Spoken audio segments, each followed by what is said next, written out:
ဒီနေ့တင်ဆက်ပေးခြင်းတဲ့ဇာတ်ကားလေးကတော့ဒုတိယကမ္ဘာစစ်အတွင်းဖြစ်ရမှန်မှာအခြေခံထားတဲ့စစ်ကားလေးတစ်ကားဖြစ်ပြီးစီရောရှာဆိုတဲ့6နှစ်အရွယ်ကောင်လေးတစ်ယောက်ရဲ့အကြောင်းကိုဖော်ပြပေးမှာပဲဖြစ်တယ်။စီရောရှာကရုရှားရွာလေးတွေမှာမိခင်အကိုနဲ့အတူဘဝကိုအေဂျင့်စွာနေထိုင်နေခဲ့တယ်။တနေ့မှာတော့ဂျာမနီတပ်တွေရွာကိုဝင်ရောက်ပြီးတိုက်ခိုက်လာရမှာမိခင်နဲ့အကိုတိတ်ဆုံးသွားခဲ့တော့တယ်။သူလည်းတယောက်တည်းကြံရပြီးတောထဲမှာလက်ပတ်ပုံအောင်ရင်နေထိုင်နေရတယ်။ဆိုဗီယက်တပ်နေတော်တပ်သားတွေကတစ်တောထဲမှာကင်းလှည့်ရင်စီရောရှာကိုရှာဖွေတွေ့ရှိတာကြောင့်သူတို့ရဲ့တပ်စခန်းသို့ခေါ်ဆောင်သွားတော့တယ်။တပ်မှုကသူ့ကိုသူ့မိဘအိမ်နဲ့ပတ်သက်ပြီးမေးမြန်းတဲ့အခါမှာတော့ကောင်လေးကစတင်ပြီးတော့ငိုကြွေးတော့တယ်။ပြီးနောက်သူတို့စီမှာအကောင်းဆုံးအစားအစာများကိုချကားကောင်လေးကိုအခံပြီးအဝတ်ပြုတော့တယ်။စစ်သားတွေကကောင်လေးကိုစေယုံတို့ပို့ခါတေချာစွာကုသမှုတွေခံယူခိုင်းပါတော့တယ်။တပ်မှုကစေယုံမှာရှိနေတဲ့စီရောရှာကိုလာရောက်တွေ့ဆုံပြီးစီရောရှာကလည်းတပ်မှုစီမှာရှိတဲ့စုတစိမ့်နဲ့တနက်အကြောင်းကိုမေးမြန်းကပစ္စတိုကိုကင်ကြည့်ပြီးသဘောကျနေခဲ့တယ်။တက်ချက်ကဂျာကတပ်မှုကိုစီရောရှာကိုမိရမယ့်ခေရသူမပို့ချင်ကြောင်းဒီမှာပဲခေါ်ထားခြင်းကြောင့်တောင်းဆိုနေခဲ့တယ်။သူကတော့ဒီနေရာဟာရှေ့တန်းနေရာဖြစ်ပြီးကလေးတွေနဲ့မအဆက်ကြောင်းပြောက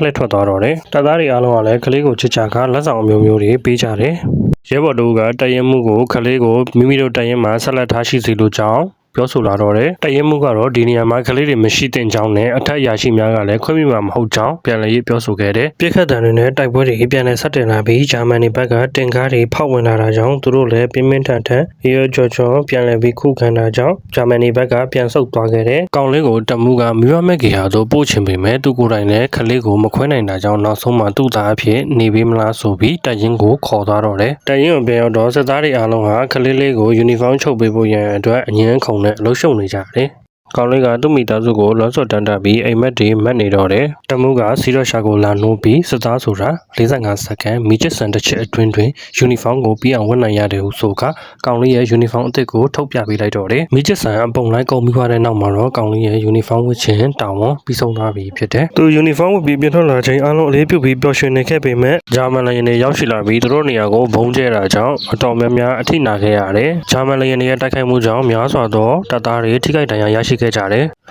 တပ်သားတယောက်ကကောင်လေးကိုငိုမနေကြောက်မနေပဲနဲ့သူတို့ကိုအကူအညီပေးဖို့ရန်အတွက်ပြောဆိုလိုက်တယ်။ဒီလိုနဲ့သူဟာဒဏ်ရာရရှိနေတဲ့ရဲဘော်တွေကိုအကူအညီပေးမိဟုဆိုကာလူနာများထံသို့သွားပြီးရေစာနေသောသူများကိုရေခတ်ပေးခြင်းစာမဖတ်နိုင်တဲ့သူတွေကိုသူတို့အိမ်မှာလာတဲ့စာများကိုဖတ်ပေးခြင်းတွေကိုလှုံ့ဆော်ပေးခြင်းဖြင့်ကူညီပေးခဲ့တယ်။ဆီရိုရှာလေးကသူတချင်းဆိုပြမိဟုဆိုကာစစ်တချင်းတစ်ပုတ်ကိုဒဏ်ရာရနေတဲ့လူနာတွေလည်းမှတည်ဆိုခဲ့တယ်။ဆီရိုရှာလေးဟာပင်မလွန်းလိုကားချရဲ့ပေါင်ပေါ်မှာအိပ်ပျော်နေချိန်တပ်မှုကရောက်ရှိလာပြီးဆီရိုရှာလေးကိုခေါ်ကာနှစ်ယောက်သားတူတူလမ်းလျှောက်ထွက်လာပြီးသူ့ယူနီဖောင်းအင်ဂျင်လေးကအရန်လှပြီးဘသူ့ကိုကျေးဇူးတင်စကားပြောရမလဲလို့မေးတဲ့အခါသူတို့ကျေးဇူးတင်စကားပြောရမယ်သူမရှိတော့ဘူးဆိုတာကိုသူတို့နှစ်ယောက်တွေ့လိုက်ကြတော့တယ်။တပ်မှုလုံများနေချိန်ဆီရာရှာလေးကရောက်ရှိလာပြီးဒီနေ့သူ့ကိုဘာတောင်းဝန်ပေးမှလဲဟုမေးမြန်းခဲ့တယ်။စာပုတ်ကားရောက်လာတဲ့အခါမှာစာတွေကိုယူပြီးစစ်သားတွေကိုလိုက်လံဝေပေးဖို့ရန်အတွက်တောင်းဝန်ပေးခဲ့တယ်။ဆီရာရှာလေးဟာတောထဲမှာလှည့်ပတ်သွားလာရင်မှန်မြောင်းတဲ့ကြည့်ရှုကမထင်မှတ်ပဲဂျာမန်တွေပေါင်းအောင်နေတဲ့နေရာကိုတွေ့လိုက်တဲ့အခါမှာတော့တပ်တို့အမြန်ပြန်ကစစ်သားများကိုပြောပြပြီးတပ်သားများကိုခေါ်ဆောင်လာကဂျာမန်တရှုံများကိုလက်ရဖမ်းဆီးပါတော့တယ်။ဆီရာရှာလေးကတပ်မှုကိုသူ့တာဝန်တွေပြီးစီးသွားကြောင်းလာရောက်သတင်းပို့ပြီးကားချာဟာသူ့ကိုသဘောကျနေတာဖြစ်ကြောင်းဖွင့်ပြောပြီးအခုချက်ချင်းကားချာနဲ့တွေ့ဆုံပြီးစကားပြောဖို့ရန်အတွက်ဆွဲခေါ်သွားတော့တယ်။သူတို့နှစ်ယောက်ရောက်ရှိသွားတဲ့အခါမှာတော့ကားချာကိုမျက်စိနာမှာတွေ့ရှိရပြီး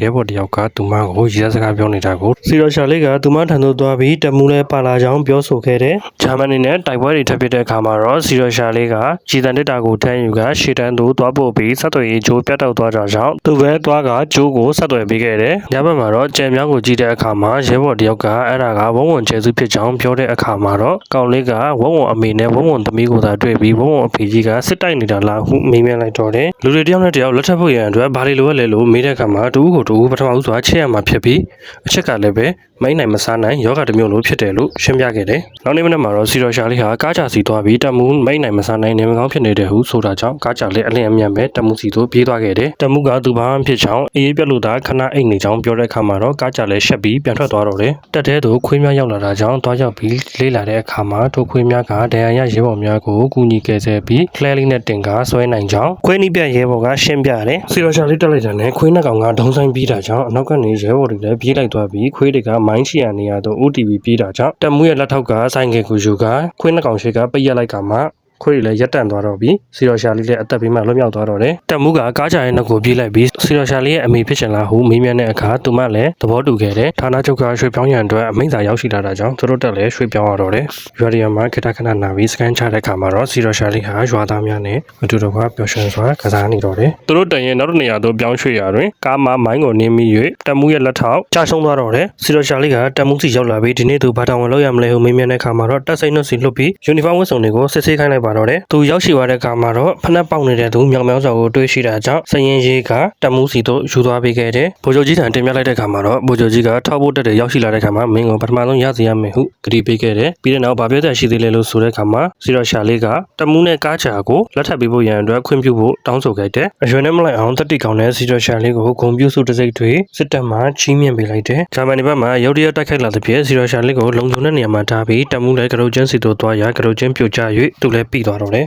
တက်မှုလည်းနိုင်ရများစွာရရှိခဲ့ပေမဲ့အသက်မသေးပဲစေကူသားမှုခံယူနိုင်ခဲ့တယ်နောက်ဆုံးမှာတော့တရင်မှုဟာလည်းသူမိဘရင်တွေဖြစ်လာပြီးဘဝကိုပျော်ရွှင်စွာနဲ့ဖြတ်တန်းကြရင်ဇာတ်လမ်းလေးလည်းပြီးဆုံးသွားပါတော့တယ် movie ticket တွေကြည့်ရတာသဘောကျတယ်ဆိုရင် subscribe လေးကိုနှိပ်သွားပေးပါခင်ဗျာ